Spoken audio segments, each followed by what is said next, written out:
اللہ الرحمن الرحیم۔ السلام علیکم۔ چلو چلتے ہیں، آج کی کہانی شروع کرتے ہیں۔ حوالات کی سوراخوں کے پیچھے میں اسے نماز پڑھتا دیکھ رہا تھا۔ وہ 25-26 سال کا خوبصورت نوجوان قتل کے مقدمے میں 2 دن پہلے ہی یہاں لایا گیا تھا۔ یہاں سے چند دن بعد عدالتی کارروائی کے بعد اسے جیل منتقل کیا جانا تھا۔ اس کے خلاف کیس کافی مضبوط تھا، اس لیے گمان غالب تھا کہ 1-2 پیشوں کے بعد ہی اسے سزائے موت سنا دی جائے گی۔ میں ایک پولیس والا ہوں اور پہلے دن سے ہی میرا رویہ لہجہ اس کے ساتھ کافی سخت رہا تھا، لیکن اس کے لبوں پہ ہمیشہ ایک دل موہ لینے والی مسکراہٹ ہوتی تھی اور ہمیشہ وہ مجھے بڑا سمجھتے ہوئے ادب سے اور نرم لہجے میں بات کرتا تھا، اور مجھ جیسا سخت انسان بھی 2 دن میں ہی اس کے اچھے اخلاق کے سامنے ہار گیا تھا۔ اب وہ سلام پھیرنے کے بعد دعا مانگ رہا تھا۔ میں اسے دیکھتا ہی رہ گیا۔ وہ اس طرح جوش و خروش سے دعا مانگ رہا تھا کہ یوں لگتا تھا جیسے وہ جس سے مانگ رہا ہے وہ اس کے بالکل سامنے بیٹھا ہو۔ دعا کے بعد اس کی نظر مجھ پر پڑی تو اس کے لبوں پر بھی وہی مسکراہٹ نمودار ہوئی۔ وہ اٹھ کر میرے پاس آیا اور ہمیشہ کی طرح میرا حال احوال پوچھا۔ آج خلاف معمول میرا لہجہ کافی نرم تھا۔ باتوں کے دوران میں نے اس سے پوچھا کہ کیا واقعی اس نے قتل جیسا جرم کیا ہے، کیونکہ مجھے اس کی معصومیت سے نہیں لگ رہا تھا کہ وہ قتل جیسا جرم کر سکتا ہے۔ ایک انسان کا قتل پوری انسانیت کا قتل ہے، پھر میں ایسا گھناؤنا جرم کیسے کر سکتا ہوں؟ اس نے مسکراتے ہوئے جواب دیا۔ تو پھر؟ میں نے سوالیہ نظروں سے اس کی طرف دیکھا۔ جب اللہ اس دنیا میں کسی کو اختیارات دیتا ہے نا، تو اکثر لوگ بھول جاتے ہیں کہ یہ اختیارات اللہ کی طرف سے امانت ہے۔ وہ ان سب کو اپنا کمال حق سمجھ بیٹھتے ہیں۔ میرے ساتھ بھی ایسا ہی ہوا۔ ہمارے علاقے کے ایک بااثر انسان نے قتل کر دیا۔ اتفاق سے میں وہاں سے چند ہی قدم دور تھا۔ اس نے الزام مجھ پر لگا دیا۔ جھوٹے گواہ بھی تیار کر لیے گئے۔ میں یہاں آ گیا۔ مجھے دکھ سا ہوا۔ تو تمہارے گھر والوں نے کچھ نہیں کیا؟ گھر والوں نے اپنی سی پوری کوشش کی، لیکن وہی بات، اس معاشرے میں لوگ بھی ڈر کے مارے اسی کا ساتھ دیتے ہیں جو طاقتور ہو۔ وہ پھر سے مسکرایا تھا۔ مجھے اس کے سکون کو دیکھ کر حیرت ہوئی۔ تمہیں ڈر نہیں لگتا کہ ہو سکتا ہے تو کچھ دنوں بعد تمہیں موت کی سزا سنا دی جائے؟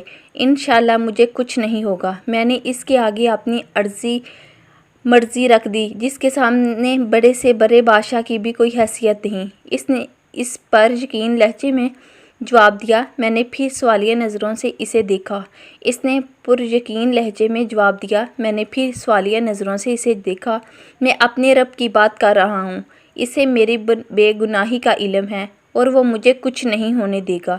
اس کے ہر لفظ سے محبت ٹپک رہی تھی۔ تمہیں یقین ہے کہ دعا سے کام ہو جائے گا؟ اگر نہ ہوا تو؟ میں نے پوچھا۔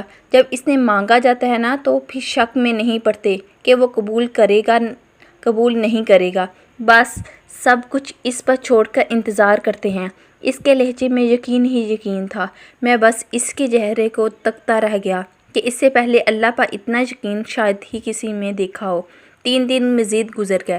اس دن اس کے گھر والے بھی ان سے ملنے آئے تھے۔ وہ اپنے والدین کا اکلوتا بیٹا تھا۔ ماں کا رو رو کر برا حال تھا، لیکن اس کے سکون میں کوئی کمی نہیں آئی تھی۔ وہ مسلسل سمجھاتا رہا کہ میں نے اللہ کے سامنے عرض رکھ دی ہے، اسے پتہ ہے میں بے گناہ ہوں، دیکھ لیجئے گا وہ مجھے کچھ نہیں ہونے دے گا۔ میں نے اللہ پر اتنا یقین اس سے پہلے صرف پڑھا ہی تھا، لیکن کبھی نہیں دیکھا تھا۔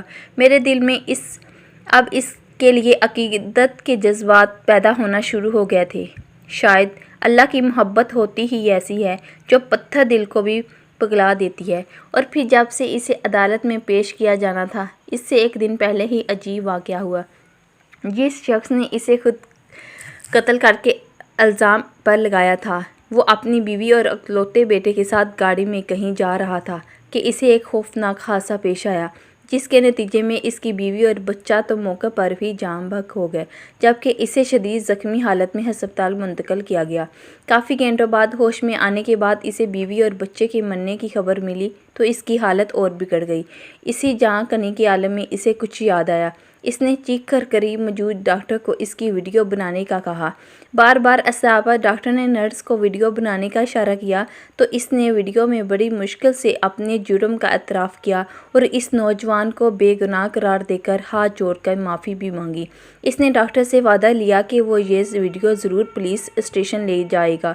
شاید بیوی بچے کے مرنے کے بعد اور اپنی حالت کا علم ہو جانے کے بعد وہ اس گناہ کو ساتھ لے جا کر مرنا نہیں چاہتا تھا۔ ادھر ویڈیو پولیس اسٹیشن پہنچی، ادھر وہ آدمی مر گیا۔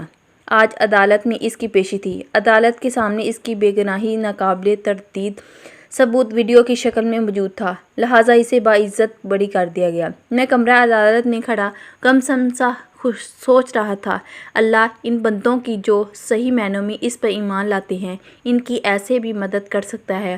اس کی ہتھکڑیاں کھول دی گئی، ماں روتے ہوئے اس سے لپٹ گئی۔ باپ کی آنکھوں میں بھی آنسو آ گئے، آج اس کی آنکھوں سے بھی آنسو تھے، شاید اس وجہ سے کہ اللہ نے اسے اس حالت میں تنہا نہیں چھوڑا تھا اور اس طرح سے اس کی مدد کی تھی جس کا کسی کو بھی وہم گمان تک نہ تھا۔ اور مجھے یاد ہے مجھ سے ملنے کے بعد جب وہ جانے لگا تو میں نے اس سے کہا تھا کہ وہ کوئی ایسی بات بتا کر جائے جسے میں ہمیشہ یاد رکھوں،